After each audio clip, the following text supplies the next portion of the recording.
Family and fellow soldiers, I'm the Professor, and this is the moment of truth. Oh, that moment when you realize your bootlicking didn't come with a retirement plan. Terry Crews, part-time actor and full-time spokesperson for MeToo, is apologizing for the stupid stuff that he tweeted back during the uprisings of 2020. Now, as we all know, Terry Crews has done the most ever since he came to Hollywood to make a total fool of himself. He's always constantly performing whenever there's white people around, no matter how asinine it makes him look. Seems there's no bottom to how low he's willing to stoop. If there's one thing I've got against these bootlicks, especially the ones in Hollywood, it's that they're always doing all this extra stuff, putting all this extra on it, anything to get some attention. If they see one of their white peers do something, well, they then have to go over the top to try to top it. I remember when Crews did an interview, I want to say that it was for The View, and he described Sylvester Stallone, of all people, as being a father figure to him. By the way, Terry Crews' father was in his life. According to Terry Crews, though, the reason that he, talking about Terry, got into weightlifting is because apparently his father was abusive. Well, for God's sake, that's still no reason to decide that Rocky Balboa is going to be a father figure to you. I swear, these Negroes in Hollywood are modern-day slaves. They'll do anything to show massa how much they love him, because that's what this is about. They're always auditioning. But things got a little rough when Terry suddenly discovered his sensitive side in 2017 and decided that he would jump on the Me Too train. He accused a white talent agent of grabbing his junk at a party one time, but even when he sued the guy, that all went nowhere. Amazing how Terry Crews does these interviews saying that he got into lifting weights because he had an abusive father and he wanted to protect himself and his mother from this abusive father. So I guess he has no problem using his muscles against his black father, but when it comes to protecting himself from white daddy, all of a sudden he becomes helpless and doesn't know what to do. Apparently he forgot what those muscles are supposed to be for. But Crews' asinine gibberish about toxic masculinity and such was just the beginning of his bootlicking. I guess the movie roles were running a tad thin 2 years ago because when the uprisings of 2020 went down, Crews was on the All Lives Matters nonsense. His lawsuit against Adam Vennet for grabbing his junk failed. He made himself into the poster boy for a muscle-bound punk, and the phone wasn't ringing with job offers, so he had to get some attention somehow, and everyone in the world of the white media knows if you're trying to get a producer or executive's attention, the surest way to do it is to take some shots at black people. So Crews began complaining that to defeat white supremacy without white people only establishes black supremacy.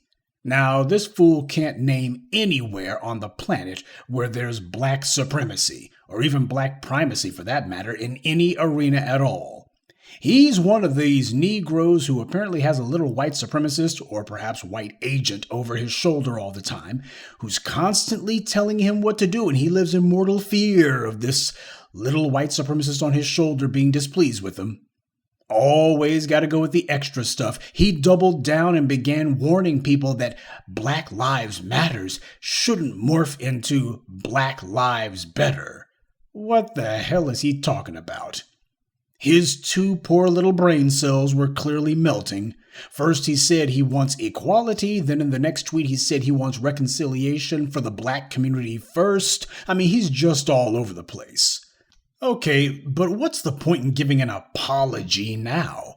It's because like all these Negroes in the white media, Terry Crews was trying to see which way the winds were blowing 5 years ago and 2 years ago and trying to position himself accordingly. He emasculated himself by playing victim 5 years ago, then he realized that he chose the wrong target and that the white media executives and power brokers like Adam Vennet, all of his friends were still in their jobs. They weren't going anywhere. And Crews had just made the mistake of trying to take one of them down. So he decided that he would try to mend those fences by taking shots at the black community in the hopes that that would ingratiate him with Adam Vennet's pals, but it didn't.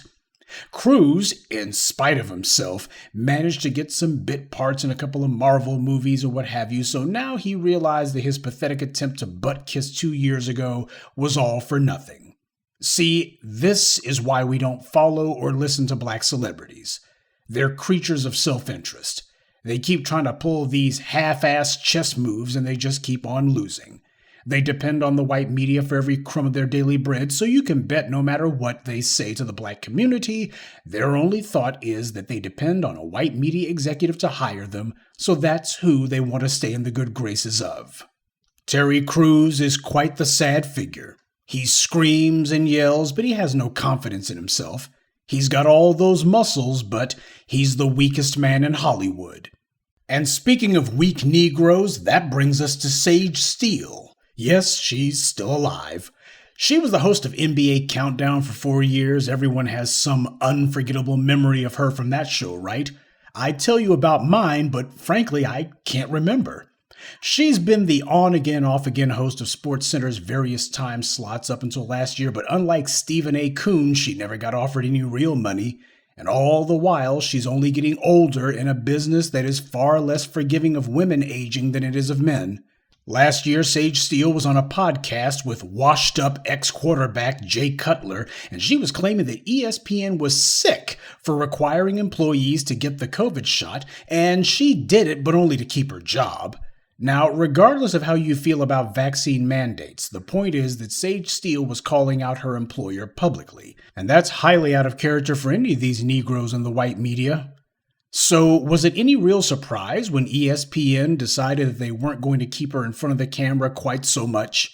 ESPN made her apologize, and then Steele claimed that she was suspended, or as she put it, sidelined, because she wasn't allowed to cover the New York City Marathon, the Rose Parade, or the 12th annual ESPNW Summit. ESPN says that she was never suspended and was still hosting SportsCenter at noon. That should have been good enough for her. Sage said that ESPN didn't do anything to rebut reports that she had been suspended, and that was her problem. So we went from the issue being that she was suspended to the issue being that ESPN didn't tell anyone that she wasn't. My guess is that there's been some sort of stuff behind the scenes going on, probably for a while now. Sage had been at ESPN for a long while and was going absolutely nowhere. She also sounded off on how Barbara Walters allegedly asked her why she identified as biracial instead of identifying as black like Barack Obama did. Sage Steele apparently took umbrage at this and said that she found it fascinating that Obama identified as black, considering that he was raised by his white mother. But as we all know, Sage Steele has a nasty habit of attacking black people every chance that she gets as a means of trying to build her credibility with racists in the white media. But she wasn't done by a long shot. She also decided to go on Twitter and to reply favorably to a tweet talking about how more kids have been shot in Chicago than have died by COVID-19 nationwide. Now keep in mind, that's some trick language for you. It's one thing to say somebody's been shot. It's another thing to say that somebody has died. You'll notice how these white supremacists like to do that stuff, especially when they try to claim that something's a mass shooting in the black community. How many people died? Well, nobody died, but some folks got shot. How many people died at this school over here by this white mass shooting? Deaths, shot, it's all the same thing. Doesn't matter if you died or not. What mattered was somebody got hit with a bullet. That's all that mattered. This is the kind of trick bag language they like to use. But this is what Sage Steele decided that she was going to use her Twitter feed to signal boost. This, every time that there's something negative about black folks, here she comes. None of the stuff that she's been saying was any coincidence.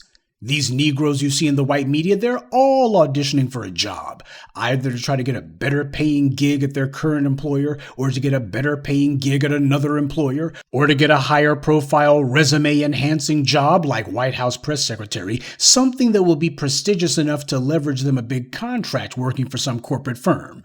So Sage Steele wasn't just attacking ESPN or attacking the black community and spouting all this garbage just because she's an idiot.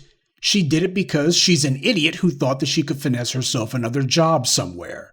Sage Steele has been languishing in the media trailer park of ESPN, going nowhere and getting older every day, in her case a lot older. The years have not been kind, especially when you're a bootlick. So like a lot of aging females in media, she wanted to reinvent herself. She saw the fever-pitch political rancor about COVID vaccines, and she thought that if she made a big enough spectacle of herself, surely she could pivot over to Fox News or some sort of right-wing media, but They weren't interested. They've already got all the biracial bootlicks they can stand, which is to say one, so there's no openings for her over there.